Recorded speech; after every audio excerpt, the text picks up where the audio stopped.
स्वागत है आपका पीके बायो कॉन्सेप्ट में। मैं हूं प्रमोद कुमार।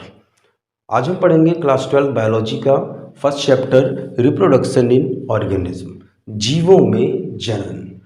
इस चैप्टर को हम 3 पार्ट में पढ़ेंगे। पहले पार्ट में हम रिप्रोडक्शन का इंट्रोडक्शन लेंगे, रिप्रोडक्शन की क्या इम्पोर्टेंस है ये जानेंगे। साथ ही साथ हम इसी पार्ट में जो फर्स्ट पार्ट होगा उसमें हम लाइफ स्पॉन और एसेक्सुअल रिप्रोडक्शन का इंट्रोडक्शन जानेंगे। पार्ट 2 में हम एसेक्सुअल रिप्रोडक्शन को डिटेल में पढ़ेंगे और पार्ट 3 में हम सेक्सुअल रिप्रोडक्शन को डिटेल में पढ़ेंगे। तो चलिए शुरू करते हैं इसका पार्ट 1। रिप्रोडक्शन को प्रोक्रिएशन या ब्रीडिंग भी कहते हैं। अगर हम इस रिप्रोडक्शन इन ऑर्गेनिज्म इस चैप्टर के नाम में देखें तो यहाँ पर एक ऑर्गेनिज्म शब्द है और एक रिप्रोडक्शन है। ऑर्गेनिज्म को हिंदी में कहते हैं जीव। जीव के साथ एक शब्द और जुड़ा रहता है जंतु, जीव जंतु। जब जीव जंतु पढ़ते हैं तो इसमें जंतु तो समझ में आ जाता है कि हाँ एनिमल की बात हो रही है, लेकिन जीव में थोड़ा कन्फ्यूजन रहता है। तो आज के बाद कन्फ्यूज नहीं होंगे।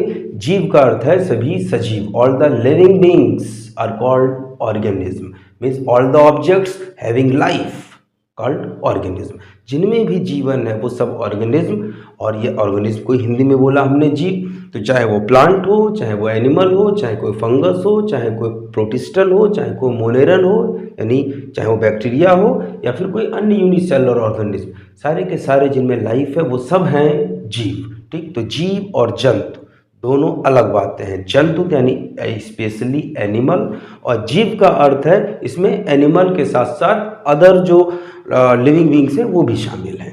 ठीक, दूसरा शब्द है यहाँ पर रिप्रोडक्शन। रिप्रोडक्शन को थोड़ा तोड़ के पढ़ते हैं। जब तोड़ के पढ़ते हैं तो हमें मिलता है यहाँ पर 2 शब्द, री और प्रोडक्शन। री यानी पुनः और प्रोडक्शन उत्पादन। जीवों द्वारा, सभी जीवों द्वारा अपने ही जैसे जीवों को उत्पन्न करने की जो प्रोसेस होता है उस प्रोसेस को ही कहते हैं रिप्रोडक्शन। अपने ही जैसे सदस्यों को पुनः उत्पादित करने की क्रिया कहलाती है रिप्रोडक्शन, या हम अंग्रेजी में बोल सकते हैं reproduction is a process in which an organism gives rise to young ones similar to itself. ये कन्फर्म है कि अपने ही जैसे सदस्यों को उत्पन्न करेगा। क्लियर? तो सभी जीव, इस धरती पर जितने भी जीव हैं, सारे के सारे जीवों में रिप्रोडक्शन की क्षमता पाई जाती है। आखिर क्या है इंपॉर्टेंस? पहला इंपॉर्टेंस है यहाँ पर to maintain continuity of species. इस धरती पर अनेक प्रकार के ऑर्गेनिज्म हैं। अगर किसी एक पर्टिकुलर ऑर्गेनिज्म को अपनी स्पीसीज को, या हम कहते हैं अपनी स्पीसीज के अस्तित्व को मेंटेन बन रखना है, इस धरती पर अपने अस्तित्व को बनाए रखना है, तो उसे अपने जैसे सदस्यों को उत्पन्न करना पड़ेगा। क्योंकि जो जीव पैदा हुआ है वो तो एक निश्चित टाइम के बाद मर जाएगा, तो उसकी जो ऑफ स्प्रिंग्स होंगी, जो संतानें होंगी, वही उस स्पीसीज को आगे कंटिन्यू करेंगी। तो रिप्रोडक्शन जो होता है वो किसी भी स्पीसीज की कंटिन्यूटी को मेंटेन करने में हेल्प करता है। दूसरा इंपॉर्टेंस है टू इंक्रीज पॉपुलेशन साइज। जब रिप्रोडक्शन होता है तो किसी भी पॉपुलेशन के मेंबर्स जो होते हैं उनकी संख्या बढ़ती है। जैसे जैसे मेंबर्स की संख्या बढ़ती है बस वही होता है पॉपुलेशन साइज का बढ़ना। पॉपुलेशन का अर्थ है किसी एक निश्चित क्षेत्र में निश्चित समय पर उपस्थित किसी पर्टिकुलर स्पीसीज के मेंबर्स की संख्या। क्लियर? पॉपुलेशन का अर्थ ये नहीं है कि सारे के सारे ऑर्गेनिज्म को हम इंक्लूड कर लेंगे। यहाँ पर किसी पर्टिकुलर स्पीसीज के मेंबर्स का जो नंबर होता है वो कहलाता है पॉपुलेशन। तो रिप्रोडक्शन जो है वो पॉपुलेशन साइज को बढ़ाने में हेल्प करता है, और पॉपुलेशन साइज जिसका ज़्यादा होता है वो पॉपुलेशन उतनी ही ज़्यादा डोमिनेंट होती चली जाती है। तो ये कह सकते हैं रिप्रोडक्शन जो है वो किसी स्पीसीज की डोमिनेंसी को भी मेंटेन करता है। तीसरा है यहाँ पर हेल्प्स इन ऑर्गेनिक इवोल्यूशन, जैव विकास। ऑर्गेनिक इवोल्यूशन यानी जैव विकास। देखिए, रिप्रोडक्शन से जो ऑफस्प्रिंग्स उत्पन्न होती हैं, स्पेशली सेक्सुअल रिप्रोडक्शन, जानेंगे आगे हम सेक्सुअल रिप्रोडक्शन। जो सेक्सुअल रिप्रोडक्शन से ऑफस्प्रिंग्स उत्पन्न होती हैं वो ऑफस्प्रिंग्स अपने पेरेंट से थोड़ा सा भिन्न होती है, थोड़ी अलग होती हैं, यानी थोड़ा उनमें वेरिएशंस पाए जाते हैं। ये वेरिएशंस अगर फायदे वाले हैं, अगर फ़ायदा है इनसे, मीन्स वो बेनिफिशियल हैं किसी स्पीसीज़ के लिए, और साथ ही साथ वो जेनेटिक हैं। जेनेटिक यानी वो एक जनरेशन से अगली जनरेशन में ट्रांसफ़र होंगे। तो ऐसे वेरिएशंस जब पीढ़ी दर पीढ़ी, जनरेशन टू जनरेशन ट्रांसफ़र होते चले जाते हैं तो धीरे धीरे अनेक वेरिएशंस इकट्ठे होते चले जाते हैं। फाइनली जो लंबे टाइम के बाद एक जो ऑफस्प्रिंग उत्पन्न होगी वो अपने एंसेस्टर्स यानी पूर्वजों से पूरी तरह से अलग हो चुकी होगी। वो इतना अलग हो चुकी होगी कि उसे हमें एक नई स्पीसीज़ का स्थान देना पड़ता है। तो ऑर्गेनिक इवोल्यूशन में हेल्प मिल गई, एक नई स्पीसीज ही बन गई। वैसे ऑर्गेनिक इवोल्यूशन की अगर आप डेफिनेशन सुने तो ऑर्गेनिक इवोल्यूशन जो होता है वह एक बहुत ही स्लो प्रोसेस होता है जिससे प्रिमिटिव सिंपलर ऑर्गेनिज्म से मॉडर्न कॉम्प्लेक्स ऑर्गेनिज्म डेवलप हुए हैं। मीन्स ऑर्गेनिक इवोल्यूशन एक स्लो प्रोसेस है जो कि सिंपलर ऑर्गेनिज्म्स में कॉम्प्लेक्सिटी को बढ़ाने में हेल्प करता है। और ये ऑर्गेनिक इवोल्यूशन अभी भी चल रहा है, ये लगातार चलता है, लेकिन इतना धीमा होता है कि हम एक दो जनरेशन में इसे जज नहीं कर पाते कि हाँ कुछ चेंज आया भी। क्लियर? तो रिप्रोडक्शन स्पीसीज की कंटिन्यूटी को मेंटेन करने में हेल्प करता है, पॉपुलेशन साइज को इंक्रीज करने में हेल्प करता है और साथ ही साथ ऑर्गेनिक इवोल्यूशन में भी हेल्प करता है। इस चैप्टर में अगला टॉपिक जो है हमारे पास वो है लाइफ स्पॉन, जीवन काल। इस पृथ्वी पर जिस जीव का जन्म हुआ है उस जीव की मृत्यु निश्चित है।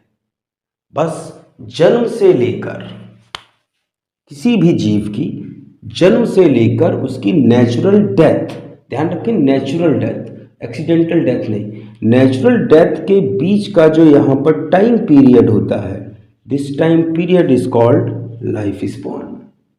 जितने टाइम तक जिया, यहाँ पर किसी भी एक पर्टिकुलर स्पीसीज का लाइफ स्पॉन जो होता है वो एवरेज टाइम होता है।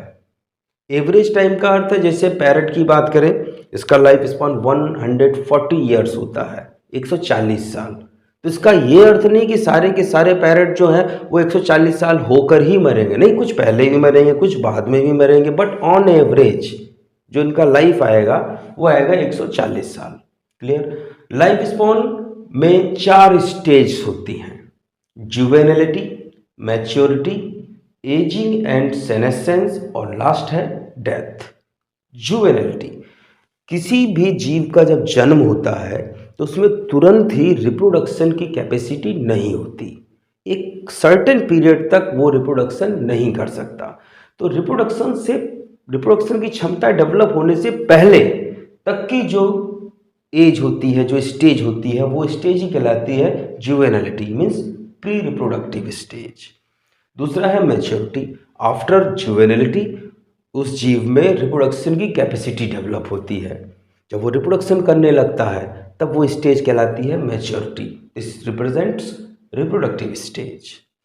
रिप्रोडक्टिव स्टेज के पश्चात फिर उसकी रिप्रोडक्टिव कैपेसिटी खत्म होने लगती है और तीसरी स्टेज आती है एजिंग एंड सेनेसेंस।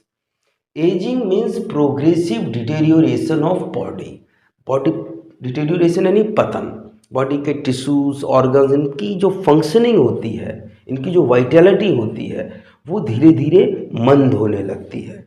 और धीरे धीरे मंद होते होते जब ये जो वाइटल प्रोसेस हैं ये बंद पड़ जाएं तब हो जाती है डेथ, जो कि लास्ट स्टेज है। डेथ यानी permanent cessation of vital activities. वैसे कहते हैं कि जिस जीव का जन्म हुआ है उसकी मृत्यु निश्चित है, but in case of unicellular organism like amoeba, paramecium, Euglena, ये जो एक कोशिकीय जीव होते हैं इनकी नेचुरल डेथ नहीं होती, क्योंकि फेवरेबल कंडीशंस जब तक रहती हैं तब तक इनकी जो बॉडी है, बॉडी एक ही सेल से बनी है, ये बॉडी बाइनरी फिशन या मल्टीपल फिशन से डिवाइड होती है। बाइनरी फिशन में सेल डिवाइड होकर 2 पार्ट बनाएगी और मल्टीपल फिशन में मैनी पार्ट्स बनाएगी। तो जैसे ही ये मैच्योर होते हैं, मैच्योर के बाद जब इनमें एजिंग शुरू ही होने वाली होती है, वैसे ही ये सेल डिवाइड होकर 2 डॉटर सेल्स बनाती है और प्रत्येक डॉटर सेल एक इंडिपेंडेंट ऑर्गेनिज्म की तरह कार्य करने लगता है। जैसे अमीबा की बात करें तो अमीबा में जो पेरेंट सेल है, ये पेरेंट सेल बीच में कंस्ट्रिक्ट हुई और फाइनली दो डॉटर सेल में डिवाइड हुई। ये दो डॉटर सेल ही डॉटर अमीबी की तरह काम करते हैं। इसी तरह से पैरामीशियम में भी जो पेरेंट सेल होती है, पेरेंट सेल डिवाइड होकर दो डॉटर पैरामीशिया बनाती है, और इसी तरह से होता है यूग्लिना में भी। तो जो यूनिसेलुलर ऑर्गेनिज्म होते हैं जिन्हें किंगडम प्रोटिस्टा में रखा गया है, तो प्रोटिस्टन्स बोल सकते हैं। ये जो प्रोटिस्टन्स होते हैं इनकी नेचुरल डेथ नहीं होती है, या हम कह सकते हैं कि unicellular organisms are immortal organism, ये अमर हैं। लाइफ स्पॉन ऑर्गेनिज्म के साइज पे डिपेंड नहीं करता। इसको हम थोड़ा कंपेयर करते हैं क्रो और पैरट के लाइफ स्पॉन से। क्रो का लाइफ स्पॉन 15 ईयर होता है, जबकि पैरट का लाइफ स्पॉन 140 ईयर होता है। दोनों के साइज में कोई खास अंतर नहीं है, और देखा जाए तो कौवे थोड़ा बहुत बड़ा होगा, लेकिन फिर भी कौवे का जो लाइफ स्पॉन है वो केवल 15 साल है, और जो तोते का लाइफ स्पॉन है वो 140 साल है। तो life spawn does not depend on size, it depends on internal physiology. आंतरिक जो कार्यकी होती है इंटरनल फैक्टर्स पे डिपेंड करता है, एक्सटर्नल साइज पर लाइफ स्पॉन डिपेंड नहीं करता। एनसीईआरटी में कुछ ऑर्गेनिजम्स के लाइफ स्पॉन्स दिए गए हैं, कुछ के पूछे गए हैं। ये लाइफ स्पॉन्स हम लोग पढ़ते हैं, ठीक है। जरा देखिए लाइफ स्पॉन्स को। पहले तो जान लीजिए जो मे फ्लाई होती है, इस मे फ्लाई का लाइफ स्पॉन सबसे कम होता है। इसकी जो फीमेल मे फ्लाई है वो 30 मिनट से भी कम उसका लाइफ स्पॉन होता है, और जो मेल है वो अधिकतम 24 घंटे तक। और सबसे ज़्यादा जो लाइफ स्पॉन है वो है सिकोया प्लांट, 3000 से 4000 साल। क्लियर, सबसे कम और सबसे ज़्यादा आपने देख लिया, अब कुछ और भी देख लेते हैं।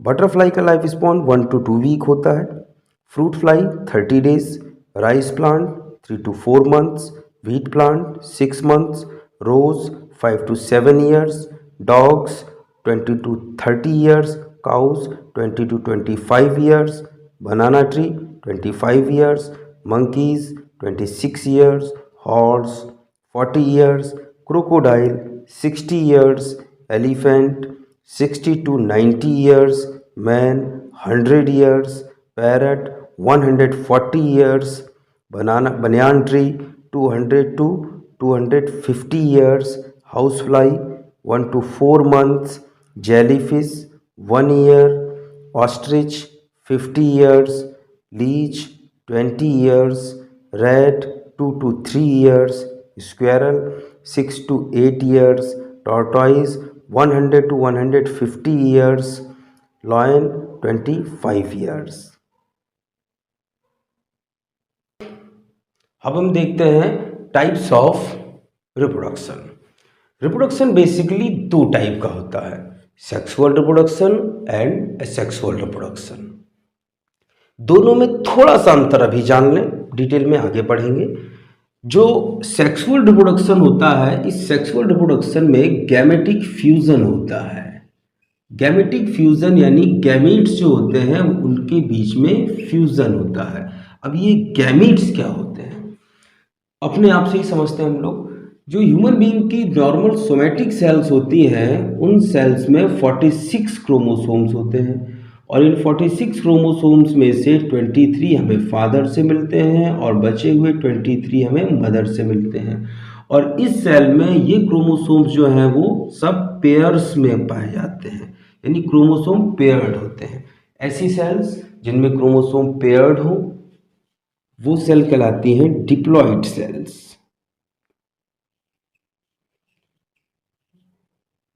सेक्सुअल रिप्रोडक्शन के समय ये जो डिप्लॉइड सेल्स होती हैं, जिन्हें 2n से भी रिप्रेजेंट करते हैं, ये डिप्लॉइड सेल्स अर्धसूत्री कोशिका विभाजन यानी मियोसिस से डिवाइड होती हैं।